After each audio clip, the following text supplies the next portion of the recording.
देखिए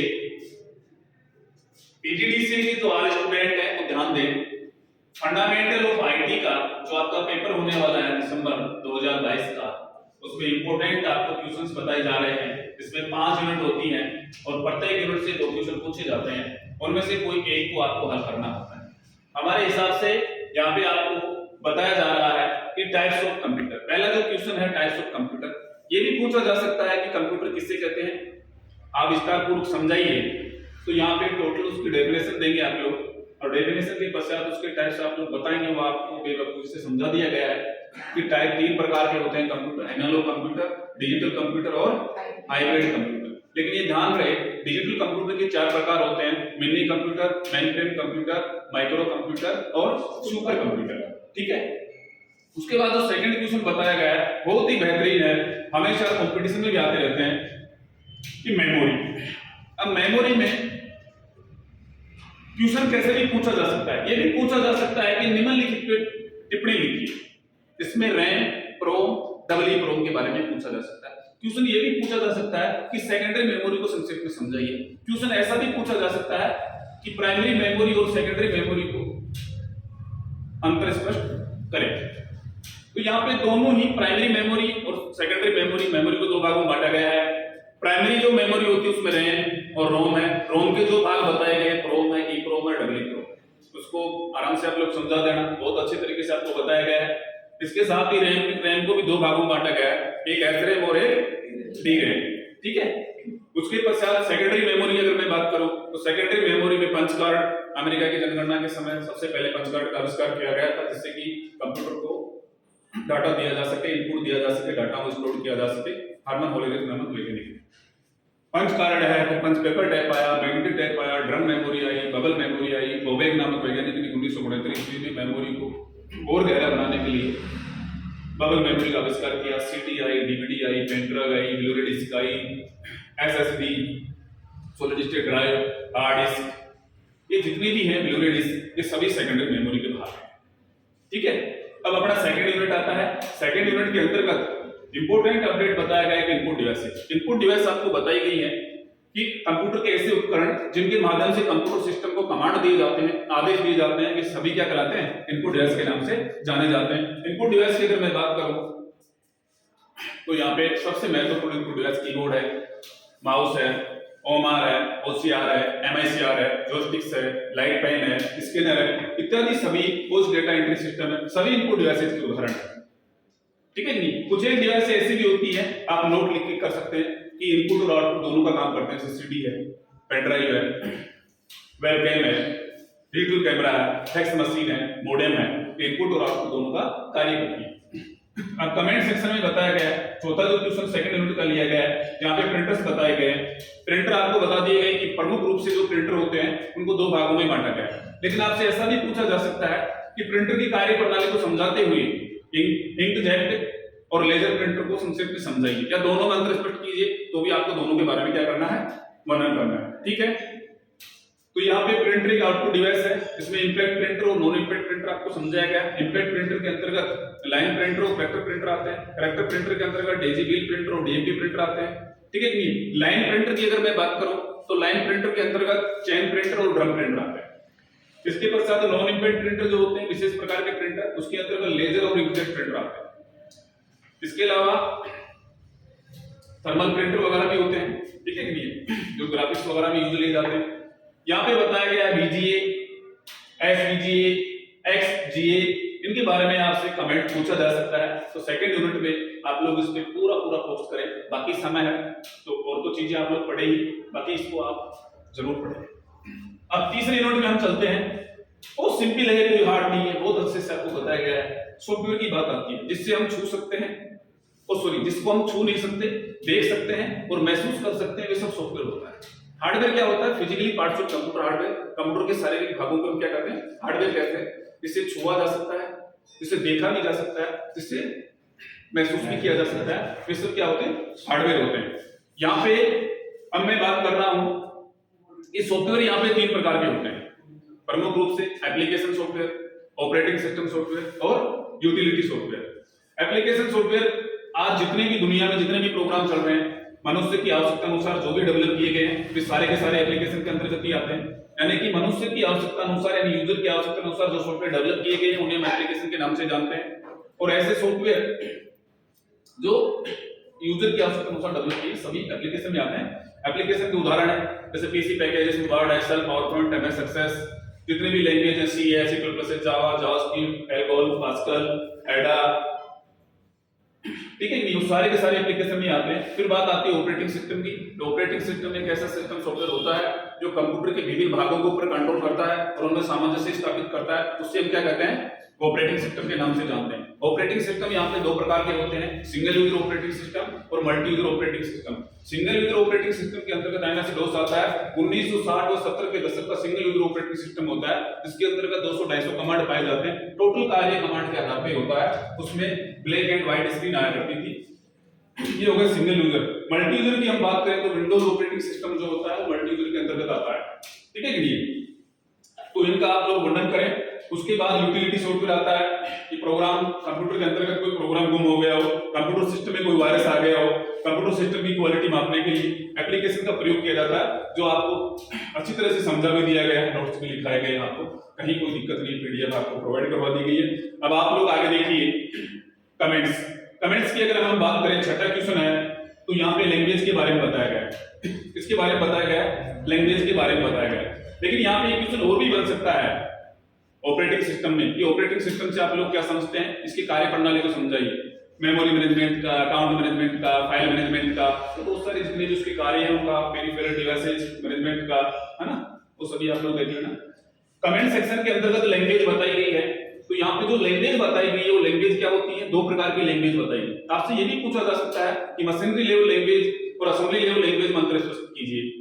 या आपसे ये भी पूछा जा सकता है कि निम्न पे कमेंट लिखिए, जैसे फोर्जेल आ गया, सी आ गया, एडा आ गया, कोबोल आ गया, एल्गोल आ गया, ठीक है, फोर्ट्रान आ गया। सबसे पहले दुनिया की जो लैंग्वेज की फोर्ट्रान थी, इसका 1957 में आविष्कार किया गया, IBM कंपनी के द्वारा, इंटरनेशनल बिजनेस मशीन के द्वारा इसको डेवलप किया गया है। तो लैंग्वेज की जहां बात आती है तो आप बोलेंगे कि दो प्रकार की लैंग्वेज होती है, एक असेंबली लेवल लैंग्वेज होती है, मशीनरी लेवल लैंग्वेज होती है। ये तो आती है लो लेवल लैंग्वेज में। और हाई लेवल लैंग्वेज के अंतर्गत जो आती है, हाई लेवल लैंग्वेज के अंतर्गत जैसे कोबोल है, कोल्ड्रा है, जावा है, जावास्क्रिप्ट है, एल्गोल है, पास्कल है। लैंग्वेज को दो भागों में बांटा गया है, ध्यान रखना।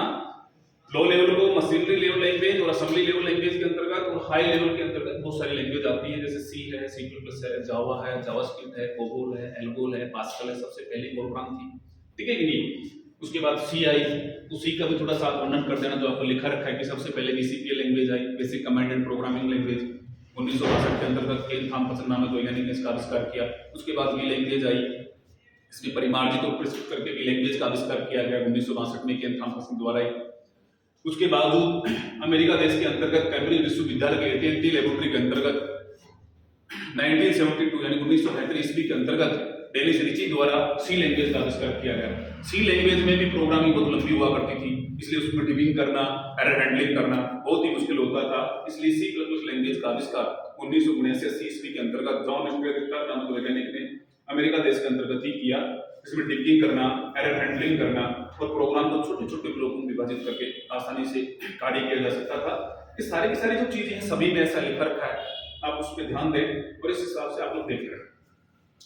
तीसरा जो पॉइंट बताया गया है, दूसरा पॉइंट सॉरी, छठे क्वेश्चन में वो ट्रांसलेटर का बताया गया है। ट्रांसलेटर आप सभी जानते हो, अनुवादक बताए गए हैं। आपसे ये भी पूछा जा सकता है कि निबंध में टिप्पणी लिखिए, जिसमें असेंबलर होता है, इंटरप्रेटर होता है और कंपाइलर होता है। अनुवादक तीन प्रकार के बताए गए। असेंबलर होते हैं जो हाई लेवल लैंग्वेज के प्रोग्राम को असेंबली लैंग्वेज में कन्वर्ट करते हैं, असेंबली लैंग्वेज के प्रोग्राम को हाई लेवल लैंग्वेज में कन्वर्ट करते हैं।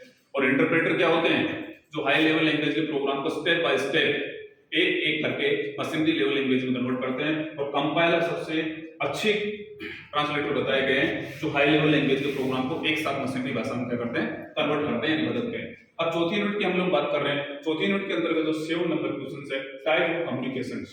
कम्युनिकेशंस यहाँ पे क्या बताए गए, चैनल बताए गए। यहाँ पे क्यों नहीं कर रखा, यहाँ पे जो कम्युनिकेशन चैनल जो बताए गए तो यहाँ पे 3 प्रकार के होते हैं। एक होता है सिंप्लेक्स, एक होता है हाफ डुप्लेक्स और एक होता है फुल डुप्लेक्स। 3 प्रकार की विधियां होती हैं। आपको समझा भी दिया गया है, बता भी दिया गया, आपके समझ में आ गया होगा, फिर भी आप लोग देख लीजिए। सिंपल का मतलब, सिंप्लेक्स का मतलब होता है जहां एक स्टेशन सुनता है, ओ सॉरी एक स्टेशन भेजता है, बाकी सभी सुनते हैं। जैसे रेडियो और टीवी। हाफ डुप्लेक्स के अंतर्गत क्या होता है, जैसे टेलीफोन, मोबाइल, बारी बारी से जो कम्युनिकेशन होता है रिसीवर और सेंडर के मध्य, ठीक है कि नहीं। और फुल डुप्लेक्स विधि के अंतर्गत इंटरनेट आता है, ठीक है। अब कम्युनिकेशन यहाँ पे शो कर रखा है, लिख भी रखा है कम्युनिकेशन चैनल्स। कम्युनिकेशन जो चैनल की यहाँ पे जो बात बताई गई है कि जो कम्युनिकेशन के जो चैनल होते हैं उसको मीडिया भी बोल सकते हैं। मीडिया उसे दो प्रकार के होते हैं, एक वायरलेस होता है और एक केबल मीडिया होता है। तो यहाँ पे आपसे केबल मीडिया भी पूछा जा सकता है या कम्युनिकेशन चैनल भी पूछा जा सकता है। तो कम्युनिकेशन जो चैनल बताए गए यहाँ टाइप पूछे गए, यहाँ माध्यम है तो माध्यम में ट्विस्टेड पेयर केबल होती है, एंड और में एक दूसरे के जो लिपटे हुए रहते हैं उनको क्या बोलते हैं, ट्विस्टेड पेयर केबल होती है। इसमें एक वायर होता है और ऊपर इंसुलेटेड कवर होता है। कोएक्सियल केबल, इसको समाक्षी तार भी बोलते हैं। ट्विस्टेड पेयर केबल को लिपटे हुए तारों का युग्म बोलते हैं। कोएक्सियल केबल समाक्षी तार होता है, ऊपर ही ऊपर एक प्लास्टिक कवर होता है, फिर कॉपर मैश एंड तांबे की जाली होती है, फिर प्लास्टिक कवर होता है, फिर कॉपर वायर होता है, ठीक है कि नहीं। इस प्रकार से ये कई आवरणों से क्या रहती है, ढकी हुई रहती है और बहुत मजबूत और महंगी केबल होती है। फाइबर ऑप्टिकल केबल जो टेलीफोन केबल के यूज में लिया जाता है, आप रोड के पास देखते होंगे ऐप से लिखा रहता है पीले पीले खंभों के ऊपर। तो यहाँ पे क्या होता है कि वहां से वो होकर के टेलीफोन केबल गुजर रही है, तो इसके बारे में आप लोग वर्णन करें। सातवां क्वेश्चन आपका ये इंग्लिश होता है। चौथे यूनिट में 8वां क्वेश्चन बताया गया है कि नेटवर्किंग। नेटवर्क ऑफ नेटवर्क का इंटरनेट होता है, लेकिन यह नेटवर्किंग का मतलब होता है दो या दो से अधिक कंप्यूटर किसी भवन, संस्थान या परिसर में जुड़ करके जब कार्यरत होते हैं तो हम उससे नेटवर्किंग कहते हैं। क्या कहते हैं, हम उससे नेटवर्किंग कहते हैं, ध्यान रखना। और नेटवर्किंग यहाँ पे 3 प्रकार की बताई गई है। फर्स्ट होती है लैन, सेकंड होती है मैन और थर्ड होती है मैन। एक कैन भी हुआ करती थी लेकिन आजकल वो विलुप्त हो चुकी है, कंपोज एरिया नेटवर्किंग बोलते हैं। लोकल एरिया नेटवर्किंग बाकायदा लिखा रखा है, 0 से 2-2.5 किलोमीटर तक का जो क्षेत्र होता है लोकल एरिया नेटवर्किंग के अंतर्गत आता है। मेट्रोपॉलिटन एरिया आती है कि शहरी क्षेत्र के अंतर्गत, महानगरों के अंतर्गत 0 से 150 किलोमीटर तक का जो एरिया कवर करती है, इसका कुछ एक हिस्सा टेलीफोन लाइनों से जुड़ा हुआ होता है, जिसको बोलते हैं शहरी क्षेत्र नेटवर्किंग। और वैन होता है, जब लैन और मैन जुड़ जाते हैं तो वैन का आविष्कार होता है। वैन इज इंटरनेट, यानी नेटवर्क ऑफ नेटवर्क का इंटरनेट। नेटवर्किंग के नेटवर्क को क्या कहते हैं, इंटरनेट कहते हैं। दुनिया भर में, विश्व भर में फैली हुई नेटवर्किंग वैन कहलाती है, वृहद या विस्तृत क्षेत्र नेटवर्किंग। नेटवर्किंग का डेफिनेशन दे देना, ठीक है नहीं, और उसके टाइप के बारे में बाकायदा बहुत अच्छा उन्होंने लिखा रखा है। अब एक टोपोलॉजी का भी क्वेश्चन पूछा जा सकता है। टोपोलॉजी का मतलब होता है कि कंप्यूटर नेटवर्किंग के अंतर्गत कंप्यूटरों को जिस विधि से हम जोड़ते हैं, कनेक्ट करते हैं, वही टोपोलॉजी कहलाती है। जिसमें बस टोपोलॉजी होती है, स्टार टोपोलॉजी होती है, ट्री टोपोलॉजी होती है, मैश टोपोलॉजी होती है, ठीक है कि नहीं, रिंग टोपोलॉजी होती है। इन सभी का आप लोग क्या कहते हैं, हाइब्रिड टोपोलॉजी होती है। ये 5-6 प्रकार की टोपोलॉजी होती है जो लिखा रखी है, विद डायग्राम दे रखे हैं। इसके एडवांटेज डिसएडवांटेज आपको लिखा है, ध्यान देना। इसके बाद क्लाइंट और सर्वर बता रखा है कि क्लाइंट क्या होते हैं और सर्वर क्या होते हैं। कंप्यूटर इंटरनेट नेटवर्किंग के अंतर्गत सेवाएं देने वाले सर्वर कहलाते हैं, और सर्वर से जो डाटा सूचनाएं जो प्राप्त करते हैं, जो सेवाएं लेते हैं, क्लाइंट कहलाते हैं। क्लाइंट को हम टर्मिनल भी कहते हैं और क्लाइंट को हम क्या कहते हैं, नोड भी कहते हैं। सर्वर को हब भी कहते हैं और सर्वर को मुख्य कंप्यूटर हो गया या सेंट्रल नोड के नाम से भी जानते हैं। कैसे भी क्वेश्चन पूछा जाता है। नेक्स्ट और लास्ट यूनिट हमारे 5 यूनिट। 5 यूनिट के अंतर्गत आपको बताया गया है कि सिंगल यूजर ऑपरेटिंग सिस्टम का बोलबाला है। यहाँ पे ऑपरेटिंग सिस्टम यानी डोस के बारे में बताया गया है, और डोस के बारे में इतना ही नहीं, ये भी बताया गया है कि इसकी कौन कौन से कमांड होते हैं, इंटरनल और एक्सटर्नल कमांड होते हैं। डोस में छोटे तथा बहुत प्रयोग में लाए जाने वाले कमांड्स कंप्यूटर की रैम में उपस्थित रहते हैं, रैंडम एक्सेस मेमोरी, जो कंप्यूटर के बूटिंग के समय सिस्टम में लोड हो जाते हैं, उन्हें कंप्यूटर के इंटरनल कमांड के नाम से जानते हैं। और किसी बाह्य डिस्क या फ्लॉपी डिस्क के ऊपर जो आधारित होते हैं, उन्हें एक्सटर्नल कमांड के नाम से जानते हैं। इसके अंतर्गत इंटरनल कमांड आपको लिखा दी गई है, विद एग्जांपल। एक्सटर्नल कमांड आपको लिखा दी गई है, प्रैक्टिकल आपको करवा दिया गया है, कहीं कोई प्रॉब्लम नहीं है। ठीक ऐसा ही एक ऐसा ऑपरेटिंग सिस्टम होता है जो लाइनक्स ऑपरेटिंग सिस्टम होता है। यही एक ऐसा ऑपरेटिंग सिस्टम होता है दुनिया में जो CUI और GUI दोनों होता है, यानी कमांड लाइन यूजर इंटरफेस और ग्राफिकल यूजर इंटरफेस। इसमें माउस के द्वारा भी काम किया जा सकता है और कमांड के द्वारा भी काम किया जा सकता है। ज्यादातर इंडस्ट्रीज एरिया में बड़ी बड़ी कंपनीज में इसका काम किया जाता है, क्योंकि उसमें वायरस आने के बहुत कम चांसेस होते हैं। इसमें लाइनक्स के बारे में आपको बताना है। लाइनक्स में कर्नल और फाइल सिस्टम के बारे में पूछ लेता है, एक बात वेरी इंपॉर्टेंट है, लेकिन फिर भी हमारे हिसाब से बताया है कि लाइनक्स क्या है, लाइनक्स की विशेषताएं बताइए। विशेषताएं स्टेप बाय स्टेप आप लोग ले लेना। विशेषताएं आप कंप्यूटर की पूछ सकते हैं, अरे नॉर्मल है, ऐसी कोई दिक्कत नहीं है। यहाँ फीचर्स आपको बताई गई है। अब लाइनक्स के लिए मिनिमम हार्डवेयर रिक्वायरमेंट क्या है और मैक्सिमम हार्डवेयर रिक्वायरमेंट क्या है। मिनिमम हार्डवेयर रिक्वायरमेंट क्या क्या होती है वो आपको लिखा दी गई है।